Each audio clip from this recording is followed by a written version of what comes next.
Music was everything to me. I spent hours every day playing my guitar, singing and writing songs.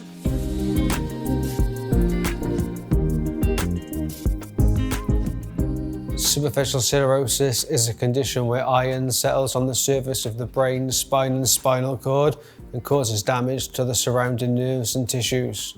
The damage causes many symptoms purely dependent on where the iron is settled on the brain and spine. My hearing loss first started around 2010, 2011. That was the first symptom that I noticed, but I obviously didn't know it was this condition at the time, and I didn't know I was going to get even worse. I was a musician at the time, and it was very difficult for me going to band practice and not being able to hear the multiple instruments playing at once. And we were just about to get gigging as a band, and that's when my hearing suddenly plummeted and rendered it completely useless, and I wasn't able to practice with a band anymore. I'm now completely deaf. I can't hear anything at all. When my hearing first went, it was a kind of a gradual process. My right ear suddenly went, but then over the next few years, 2 years or so, my left ear gradually deteriorated down to nothing. My condition, superficial siderosis, was caused by a brain tumour removal when I was 8 years old. It didn't develop until, I'd say, around 2009 onwards, which was when eventually it was discovered that I had a small bleed into my spinal fluid, which had overwhelmed my body's capability to remove the full blood product, which left iron deposits on my brain, spine and spinal cord. I miss quite a few things about having hearing, but music has to be the most. I mean, if you feel a bit down, you can listen to music and it can perk you up. Going out to gigs, which is something I regularly did with my dad and my friends as well. And I massively miss that, and listen to my favourite bands. It was the biggest part of my life for most of my life, to be fair. Simple things like not being able to hear the door, the cats meowing if they're locked in a room, or having a simple conversation with someone becomes very awkward. Just, you can't understand them, and other people often get frustrated as well, and often people give up trying to communicate with you because they haven't got the patience to listen to someone who's deaf or try and work out what's going on.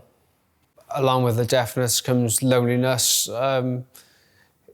Being stuck at home, you can't hear anything, people talking to you, you feel very isolated, mainly due to the deafness. Even if I go out in a pub or in a room with my friends, I can't communicate in a group of people, so I feel very isolated.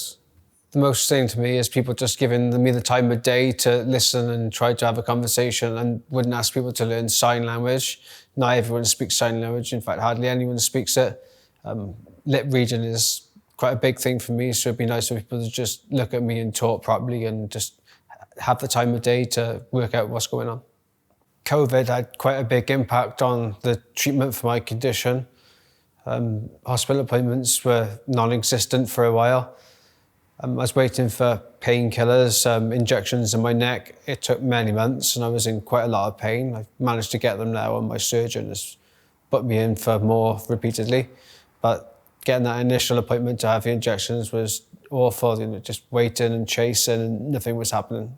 I'm more optimistic about the future than I was before. There's a lot of research going on. Physiotherapy has massively helped me. It's helped me mentally and physically. The mental impact of physiotherapy was amazing. I've done something that I'd never thought I'd be able to do before, which is be able to walk, because I was wheelchair bound for a while. I know I can still not walk very far distance, but it's such a massive thing.